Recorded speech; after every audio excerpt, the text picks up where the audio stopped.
that happened? Well, before Dani was diagnosed, I mean, I kept myself pretty busy. I was going to school and I was working, and then when I became pregnant in December, then my pregnancy was considered at risk, so I had already stopped working. But then for me, it also meant that I would have to like stop with my projects, and I was developing my platform and studying as a naturopath, and so all of that for me was like on hold. Um, and then after, when she was diagnosed, your life just completely changes, and you have to, deal with all the emotions. And just give me a minute. Adrian. Not coming. Here. Sorry for that. That was Adrienne. And so, sorry, just give me a minute.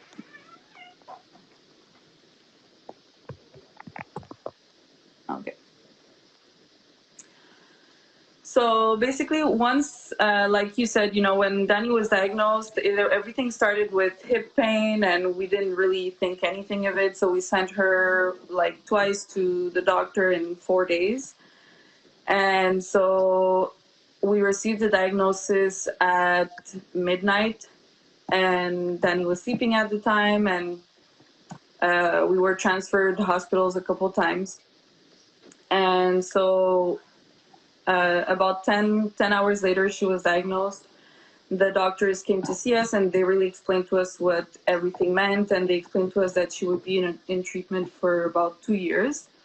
So that's when you realize that, my life changed, and for the next 2 years, we're going to have to build another routine and do things differently. But at the same time, we didn't just want to pause everything and say, like, we're stopping everything, we're taking care of this.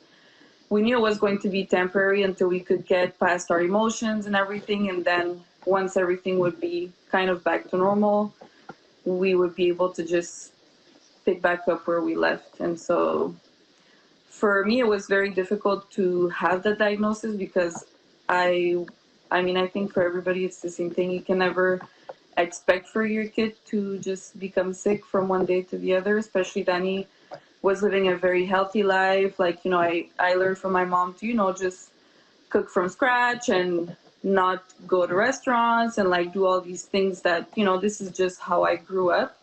And she was being active, doing sports and everything. So I never thought in a million years that, this would happen to us. But, it hit us, and here we are. But it's not easy, but, one day at a time, and we just keep on going, and eventually we're going to come out on top. And yeah. So Dani, I heard your mom. Tell me about what is a good when you're having a good. What is a good day for Dani? A good day for me is when I get to see my cousins, my grandparents. I don't need to go to the hospital. Yeah, the days you don't need to go to the hospital. When you eat Grandpa George's soul food, like you call it. Yeah, that too. Yeah. And so with the pandemic, what she's been doing a lot is we downloaded this app where she can talk to her friends from school. Messenger. Yeah, Messenger Kids. And so she gets in contact with them, and sometimes she just locks herself in a room, and I hear her laugh for hours, and she's there talking with her friends and playing games. So yeah, that's a good day for Dani. Oh wow! Sounds like you this situation making the best thing. And what is the challenge? And it's really how you get through it. What are the challenging days like? When I have a puncture. Yeah. Mm. When you go to the hospital and you receive chemo? Yeah, when I have oxygen in my face, it doesn't smell good at all.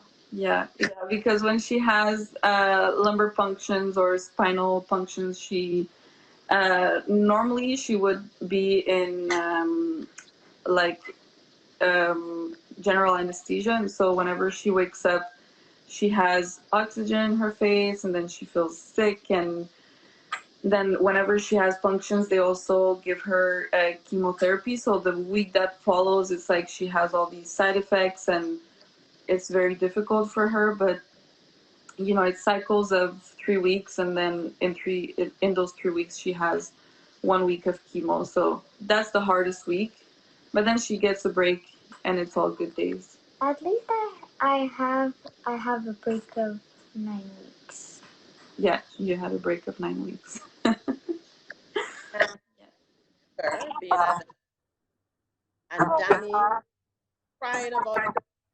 How is that going? Yeah, so Dani, whenever it's lumbar punctions, she was getting very stressed because it was making her very sick. So Dani has had a lot of support from the medical team at St. Justine, and she's been seeing a psychologist, which he specializes with sick children. And he's been giving her tips and tricks, and eventually Dani was able to do her lumbar punctions without general anesthesia, so she had it just with local. And ever since, it's been going very, very well. I mean, I think last week she was very stressed, so they tried to do it without general anesthesia, and it didn't. They ended up having to put her through general anesthesia anyways. It wasn't but last week. It was the week yeah. 2 weeks before. And so normally she does it without anesthesia. She just has like local anesthesia in the area where they do the function. But she's been able to find ways to make her feel better. And what was hard for Danita is that in the morning she had she couldn't eat. So now that if she does it without general anesthesia, she's able to eat in the morning, and she's not as grumpy. Yeah. So, what quick question on that we have? What if you take Danny? I know work. That's done. So, what do you do? Well, at the beginning, when the COVID started, we were lucky enough that if we needed, the medical team would sign for John to stay home, but that was not necessary because eventually everything closed off. We did have to stay in quarantine for, I just stopped counting how long, but it was very long. So we were not seeing anybody. We were staying home, and we actually took our own precautions before everything closed. We were already quarantining. So from the moment we had the first case in Quebec, we just decided that for us, it was like the visits at the hospital were finished. We were not seeing grandparents anymore and cousins and all that. So we were staying connected in different ways. So it was hard because, for hospital and everything, it was just John and I that could go, and we couldn't even be both at the same time. It had to be like one or the other. Family was still there. We were still getting home cooked meals from George and Grandma, and it was really, really great. So we still find a way to support each other, even if we couldn't see each other. And now that Dani is going, now she started seeing a couple friends again. She went to a birthday party this weekend for the first time. So respecting social distancing and wearing masks, and it was a pool party. Yeah, pool party 2 meters away. With an ice cream truck. The ice cream truck. I got ice cream. Yeah, so that felt good for Dani. I think it's also important to have a balance. Dani has been hit very hard when she first was not able to go to school. She always loved going to school. So for her, when they said, you're not going to go to school until September, that was very hard for her, and she was missing her friends. So I think that, we also have to create balance without taking risks. So we thought it was safe for her to go this weekend and see. It was just her and 3 of her friends. And so she had fun. And now that she's going to school, it's going to be, a bit more serious because the classes are going to be about the same size. and she's gonna have to wear a mask everywhere. She's gonna have to have her little hand sanitizer dispenser on her desk where everybody's gonna be able to be safe, clean their hands if they have to come to Dani's desk and wear their mask and all of that. Leukemia, which is a nonprofit organization, is also going to school to educate the kids on what Dani's condition is and how they can help and how they can behave around her and make sure that she remains safe and in school. So she's very happy about going back, and so we're preparing. So Danny, what taken seeing that? What are you looking for? Dani has a lot of projects. She always comes up with something new. So tell us about Danny projects you want. What projects are you working on, Dani? I'm gonna have a new YouTube channel. Not that I ever had one, but I'm going to have a YouTube channel. And What is it gonna What is it going to be about? food. About food? So Dani is a foodie. She loves to try foods, and so she wants to make this channel about her eating food and rating it and giving reviews on food. And What are you gonna yeah, exactly. What else, Dani, are you working on? Um, Right now, you're working on decorating your room. Yeah, I'm working on decorating my new room. Are you taking back tennis in September? Yes, I'm taking back tennis. Yeah. no one you take you Yeah, the doctors gave the green light. When she goes back to school, she's able to take back tennis. wow. And I thought So she's getting ready for that. We actually, the other day, we were going through her tennis bag and we noticed that nothing fits. So we're going to have to go shopping again. Yeah. Dani grew up a lot. So what else are you working on, Dani? I'm also working on Going back to school? going back to school for organizing everything. Yeah. Like lunches and homework and stuff. Yeah. Yeah, and seeing your friends again? Yeah. and now new addition. Yes. We have a little girl coming to the house. Well, this is Sofia and Danni and Shelly is so sorry that interrupted. You know what we talked about? Yeah. How we did. That's my life story. Yeah. That's my daughter's brother. Guys, he's not sure the line or if he's 4. And we have pretty soon.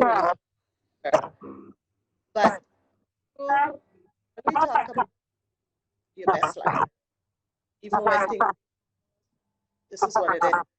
Yeah. So I want to thank Danny joining us on the call. And I'm just going to close out this so much. Any words, Danny? Anything? Are you going to schedule another Facebook Live with Nana? Yes, and thank you for inviting us. Yeah, we were very happy to be your first guests. Thank you so much. You're the best guest. That's not biased. Take care. Later. Yeah, see you, Nana. Bye. Bye, Nana.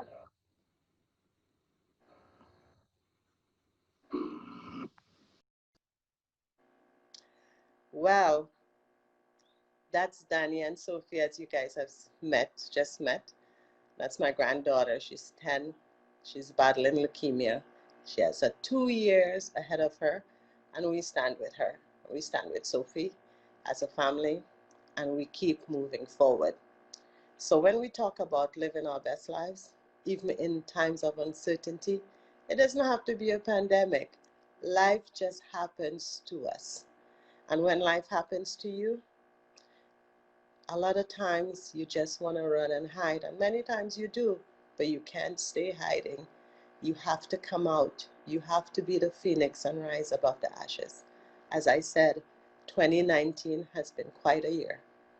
Moving into 2020. And we keep moving forward. And this is what Motivational Mondays are all about. It's important that we take care of our personal health, of our health, to make sure that we're doing well emotionally, physically, spiritually. That's our foundation. When everything else fails, we have to have something to hold on to, and that's it. So, and then everything works out. It just does. You get up and you keep going. And if you're not sure, I'm going to tell you this, don't be shy to look for help. There's always someone you can reach out to, you can talk to, who has a different perspective, who would be there for you, to support you, to cheer you on, to look at the obstacle as an opportunity, to take the test that you're going through and help you to turn it into a testimony. We're more than conquerors. And as women, we stand together. I want to thank everyone for joining me on live today. I so apologize for the technical difficulties we've shared, but I was determined to make sure that we will still continue to call and to get Dani on and to get Sophie on and to let you know that it doesn't matter what you're going through. We're all going through something, and we all have to be there, not just talk it, to support each other, to love each other, to hold each other up. Now, I have a link at on the top of the video there. If you can click the link, if you would love to join the mailing list, I will love your contact number. We'll keep in touch. I'll keep you up to date with whatever is taking place. Just click the link, fill it out, and we'll be in touch. And I look forward to next week, Monday, on Motivational Mondays. So now you have something to look forward to. It's not like, oh my God, what is a Monday? As I said, Friday gets all the love. Thank God it's Friday. Everybody says yes. So now we're going to change the narrative. Thank God it's Monday. Or we're going to say Motivational Monday. Yes, we can do it. It doesn't matter what's happening in our life. We could still run that business. We can still work things out. We can still do it. We got this. All right? So thank you for joining in. And this is Erlyn Sharp saying, have a wonderful day and see you next Monday. Take care. Bye, guys. Hi, everyone. Thank you so much for watching. And please remember to subscribe to my YouTube channel. And don't forget to click the notification and leave a thumbs up. Also, remember to check out my other videos on my YouTube channel. See you on the next video. Take care.